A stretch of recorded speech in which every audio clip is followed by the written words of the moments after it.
kalau pengungsi Rohingya diusir oleh Myanmar, tidak boleh tinggal di negara tersebut karena nenek moyangnya membela penjajah. Seharusnya nenek moyang kita, kiai-kiai terdahulu, memperlakukannya sama dengan mereka.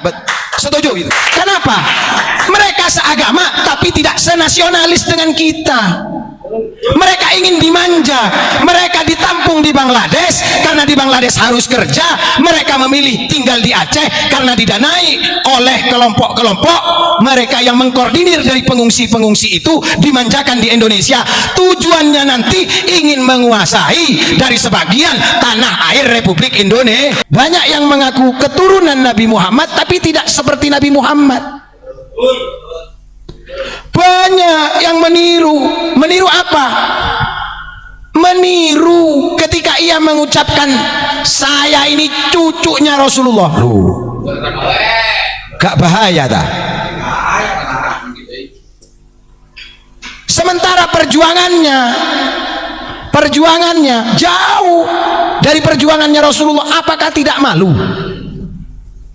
Malu. Jangan menganggap diri kita ini sebagai cucunya Rasulullah. Diakui menjadi umatnya Rasulullah. Itu sudah jauh lebih hebat daripada engkau mendoktrin orang lain untuk mengakui dirimu sebagai cucu Rasulullah sallallahu alaihi wasallam. Sekarang ini lagi demam Palestina. Tidak jelek membela Palestina. Dulu sebelum Palestina, bela Rohingya, orang yang terusir dari Myanmar itu, umat Islam yang terusir dari Myanmar. Ketika pemerintah mengatakan kita akan evaluasi, pemerintah memberikan aba-aba kepada umat Islam untuk tidak gegabah menerima pengungsi dari Rohingya. Semuanya teriak mengatakan pemerintah kita adalah pemerintah komunis. Tapi sekarang pengungsi Rohingya membahayakan terhadap kedaulatan masyarakat di Indonesia. Banyak masyarakat di Aceh menolak pengungsi-pengungsi itu. Kenapa? Mereka seagama tapi tidak senasionalis dengan kita. Mereka ingin dimanja, mereka ditampung di Bangladesh karena di Bangladesh harus kerja. Mereka memilih tinggal di Aceh karena didanai oleh kelompok-kelompok mereka yang mengkoordinir dari pengungsi-pengungsi itu, dimanjakan di Indonesia. Tujuannya nanti ingin menguasai dari sebagian tanah air Republik Indonesia. Kenapa? Mereka seagama tapi tidak senasionalis dengan kita. Mereka ingin dimanja, mereka ditampung di Bangladesh karena di Bangladesh harus kerja. Mereka memilih tinggal di Aceh karena didanai oleh kelompok-kelompok mereka yang mengkoordinir dari pengungsi-pengungsi itu, dimanjakan di Indonesia. Tujuannya nanti ingin menguasai dari sebagian tanah air Republik Indonesia. Ternyata tim investigasi berhasil. Kenapa kok pengungsi Rohingya, mohon maaf, kita tidak menyindir ini saudara seiman, tidak, tapi ini adalah masalah mentalitas dan karakteristik. Gen mereka bukan gen Nusantara yang kakinya diinjak orang Jawa, kakinya diinjak masih minta maaf. Gen mereka ketika mereka diberikan makan saja tidak sesuai dengan porsi mereka, mereka protes, padahal mereka tidak kerja. Sementara pribumi yang ada di Aceh harus kerja kuli bangunan, bahkan rela memulung rosokan, memulung sampah untuk didaur ulang, dijual kembali demi sesuap nasi. Pengungsi Rohingya yang katanya kalau ditolak negara ini dipimpin oleh komunis, komando-komando yang mengaku dirinya Imam Jumbo. Kemana sekarang? Kenapa tidak berteriak lagi? Itu Rohingya harus diatasi di tanah Aceh. Ketika mereka sudah berulah di negeri kita tercinta ini, kita ini memang memiliki uhwah Islamiyah, uhwah Basoriyah, dan uhwah Watoniyah. Investigasi mendapatkan satu fakta di lapangan sejarah, bahwasanya nenek moyang dari saudara kita Rohingya itu dulu ikut dengan tentara Inggris menjajah Myanmar. Loh, ternyata ini permasalahannya. Kenapa ditolak oleh Myanmar? Ulama Indonesia punya porsi kalau mau ngurusi ini. Kenapa? Karena Myanmar itu termasuk Nusantara. Ini kita kalau mau belajar sejarah, kenapa kok kita tidak boleh melupakan sejarah? Kita jangan jadi umat Islam yang klimaks dini, ejakulasi dini, sedikit-dikit marah, gampang terprovokasi. Kita tidak tahu maksud dan tujuan mereka datang ke sini. Ketika sudah ditampung di sebagian tanah Republik Indonesia, mereka berbuat ulah. Sementara mereka datang ke sini mencari suaka hukum. Mereka pengungsi. Sama yang dilakukan di tahun 1800-an. Asrafus Sani datang ke Indonesia pengungsi, dimobilisasi oleh Inggris dan Belanda. Buka sejarah lagi. Kalau kau mengaku keturunan Nabi Muhammad, kalau siapapun yang mengaku keturunan Nabi Muhammad, mengaku cucu Nabi Muhammad pada saat ini, monggo tinggal di Madinatul Munawwarah, makam leluhurmu di sana. Jangan provokasi masyarakat Nusantara ini yang memiliki sejarah, yang memiliki filsafah. Jawa digowo, Arab digarap, Barat diruat. Loh, ini jangan disalahartikan. Jawa digowo, identitas kita kemana-mana tetap orang Nusantara. Kalau kakinya diinjak masih minta maaf. Orang Nusantara itu yang pertama ngalah. Kalau digarai ngalah dulu. Ini orang Nusantara ciri-cirinya. Yang kedua ngaleh pindah. Seng waras ngaleh. Sudah ngaleh masih digarai lagi ngamuk. Itu ciri-cirinya orang Nusantara. Jawa digowo apa? Identitasnya dibawa, tetap dibawa kemana-mana. Sekarang sudah terbentuk negara kita adalah Indonesia. Kalau kita datang ke Mekah, kita ini pada umumnya Muslim Indonesia ini kan umroh dan haji. Ditanya min aina, tidak mungkin mengatakan ana min Jawi, enggak. Pasti mengatakan ana min I'm from Indonesia. Padahal dia dari Sulawesi, padahal dia dari Papua, tetap mengakui bahwasanya dia adalah orang Indonesia. Ini yang dimaksud dengan Jawa digowo, Arab digarap. Artinya digarap bukan dipaitu, bukan dijelek-jelekkan. Digarap artinya dibumikan dan dilangitkan. Ajaran Nabi Muhammad, ingat, ajaran Nabi Muhammad mutlak turunnya di tanah Arab, sehingga ajarannya ajaran yang notabene berbahasa Arab. Tapi tidak semua ajaran Nabi Muhammad itu berbahasa Arab. Ingat, ada bahasa selain bahasa Arab. Mana buktinya? Loh, Rasulullah pernah memerintahkan kepada Abu Dzar untuk mempelajari bahasa selain bahasa Arab. Karena turunnya Al-Quran tidak semuanya berbahasa Arab. Ini biar paham, tidak semuanya berbahasa Arab. Bahkan dari mim ba'dihim, para aulia Allah ini menyatakan bahwasanya ada bahasa yang nantinya akan dipertanyakan menggunakan bahasa tersebut, bahasa Suryani, bukan bahasa Suryadi. Ini bahasa Suryani. Inilah pentingnya kita ini mengkaji dari sejarah ke sejarah.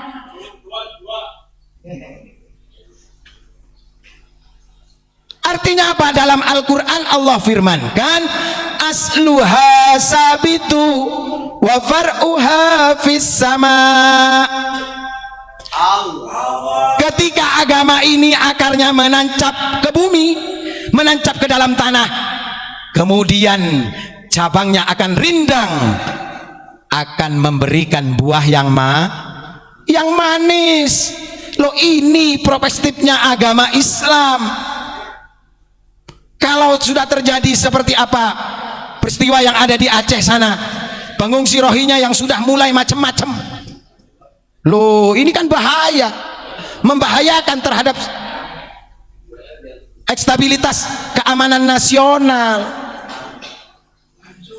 Mari kita cerdas, mengikuti fatwa-fatwa yang difatwakan oleh orang yang kita tuakan, dari orang yang engkau percaya ia mampu untuk mempertanggungjawabkan. Sekarang tolong ini dipertanggungjawabkan. Jangan salahkan pemerintah lagi. Kita ini hanya bisa menyalahkan pemerintah nanti. Apa kata dunia? Kemudian yang ketiga, barat diruat. Barat diruat artinya disaring. Apa yang datangnya dari negeri barat, bila pantas untuk bangsa kita, mari kita pakai. Begitu loh. Kalau tidak pantas bagi bangsa kita, jangan dipakai.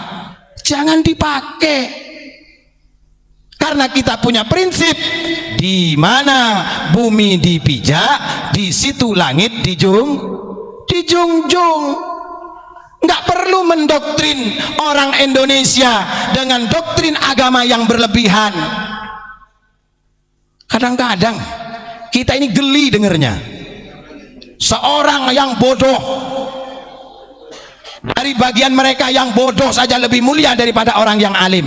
Ngapain Nabi Muhammad memerintahkan kita untuk tolabul ilmi?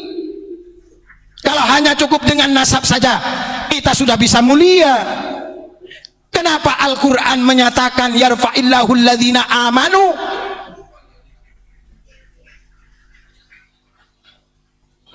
Sementara hanya bandrolan nasab saja kita sudah bisa mulia. Jangan salahkan Imam Al-Ghazali ketika mengkoreksi di dalam kitab yang ditulis beliau, Ihya Ulumiddin. Ini sudah real, sudah pernah terjadi. Kalau pengungsi Rohingya diusir oleh Myanmar, tidak boleh tinggal di negara tersebut karena nenek moyangnya membela penjajah. Seharusnya nenek moyang kita, kiai-kiai terdahulu, memperlakukannya sama dengan mereka. Setuju itu? Kenapa tidak dilakukan? Karena leluhur kita, karena para ulama-ulama Nusantara memiliki filsafah Pancasila. Kalau ini dilakukan seperti yang dilakukan Myanmar, berarti kita bukan orang Indonesia yang berpancasila. Loh, bahaya ini. Jangan sampai kedaulatan negeri kita, keamanan masyarakat kita, saudara kita yang seagama, yang senegara. Aceh itu mayoritas Islam loh. Ayo, sekarang tolong dijawab itu. Mana dulu provokator-provokator yang mengatakan pemerintah bila menolak pengungsi Rohingya adalah pemerintahan komunis. Islam di Indonesia ini ditolerir. Rukun Islam yang 5 itu diakomodir oleh pemerintah. Kau yang beragama Islam, ditulis KTP-nya Islam. Kemudian kau akan sholat, diatur jadwal sholatnya, dicari waktu sholatnya, hilal, ru'yat, hisab dilakukan oleh Kementerian Agama, dilakukan oleh MUI, dilakukan oleh NU, dilakukan oleh Muhammadiyah yang dikoordinir oleh pemerintah. waktu puasa, waktu Idul Fitri, Idul Adha, mengeluarkan zakat dikoordinir oleh pemerintah. Adanya Basnas, Badan Amil Zakat Nasional. Bahkan sekarang ada Lajisnu, sekarang ada Lajismu dari Muhammadiyah. Makanya kaum muslimin yang ingin membantu saudara-saudara muslim di Palestina, jangan lepas dari Basnas, jangan lepas dari Lajisnu, jangan lepas dari Lajismu, karena itu adalah lembaga yang dipercaya oleh negara. Ini ada penggalangan dana untuk saudara Palestina, rekeningnya rekening pribadi. Cie pingin beli Alphard lo, atau pingin kawin lagi? Monas dijadiin tempat perkumpulan. Cie kagak malu sama yang bangun Monas. Istiqlal dijadikan tempat tidur, nggak malu sama arsiteknya Istiqlal. Lepok kusia. Ini perlunya kita paham. Jangan pernah mengatakan pemerintahan kita ini adalah pemerintahan komunis, karena komunis itu adalah musuh dari Pancasila.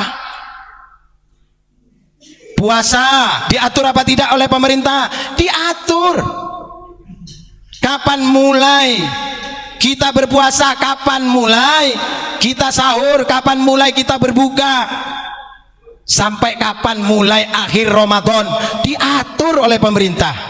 Haji, nih rukun Islam yang kelima, haji, dikoordinir apa tidak oleh pemerintah? Dikoordinir. Loh, memang sampean bisa haji tanpa dikoordinir oleh pemerintah? Tabungan hajinya, bahkan mohon maaf, biaya haji kemarin bocoran dari MUI, disaksikan oleh MUI dan Kemenak, itu dihitung 109 juta aslinya. Karena haji di Indonesia disubsidi. Loh, bukan BBM tok Pak, yang disubsidi Pak. Haji ini loh disubsidi menjadi 56 juta. Itu semuanya teriak. Yang teriak nggak berangkat yang teriak nggak berangkat haji. Kata yang berangkat haji, jangankan Gus 56 juta Gus, 100 juta pokoknya saya langsung berangkat, bayar Gus. Karena orang Indonesia, kata orang Arab, saya heran Muhammad, kenapa Bapak terhadap orang Indonesia itu banyak yang jadi TKI TKW ke Saudi Arabia, tapi kalau untuk haji dan umrah Muhammad, hotel bintang di Mekah dan di Madinah isinya orang Indonesia.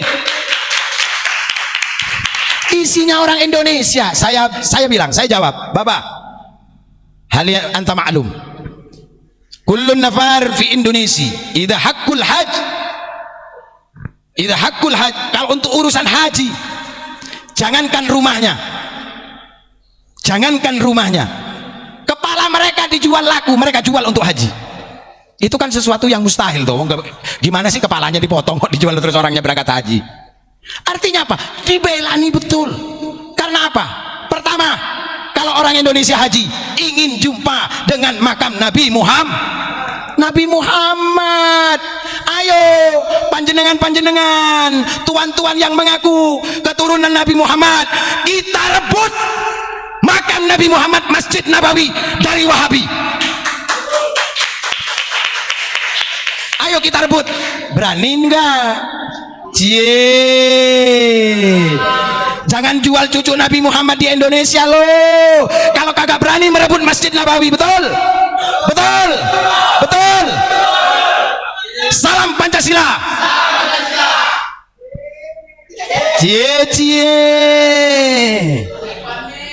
Panik lu pada kalau udah digugat seperti begini, panik lu bro. Sweet. Siapa yang menyelamatkan makam Nabi Muhammad? Sejarah mencatat, yang pertama Komite Hijaz, Yang kedua, yang menyelamatkan makam Nabi Muhammad adalah Abuya Mama Armin Cibuntu, Pandeglang, Banten.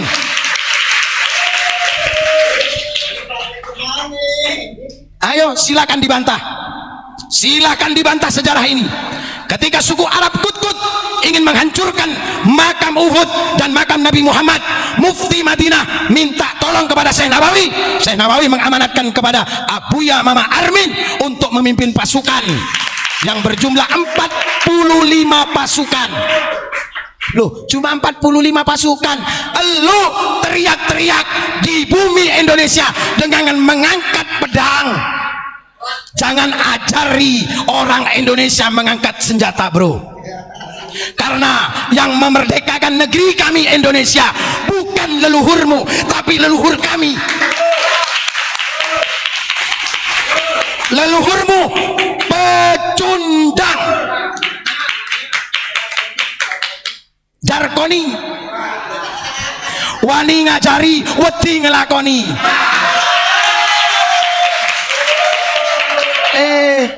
Jangan ajari kami untuk mengangkat keris.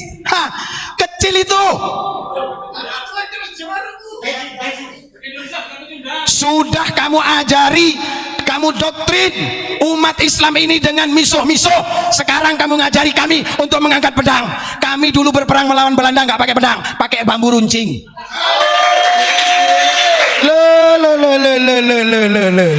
Gak bahaya ta?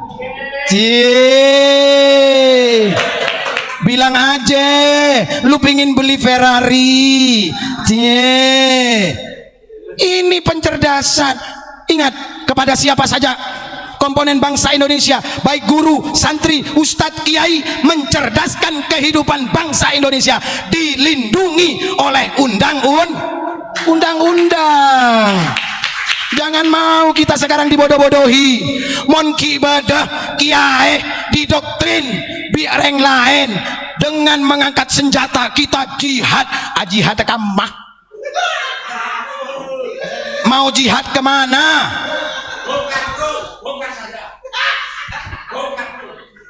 Menyerukan jihad ke Palestina. Kamu lo tidur enak kelonan sama istrimu. Gak usah ngajari keturunan Cakraningrat untuk mengangkat senjata, bro. Sudah cukup.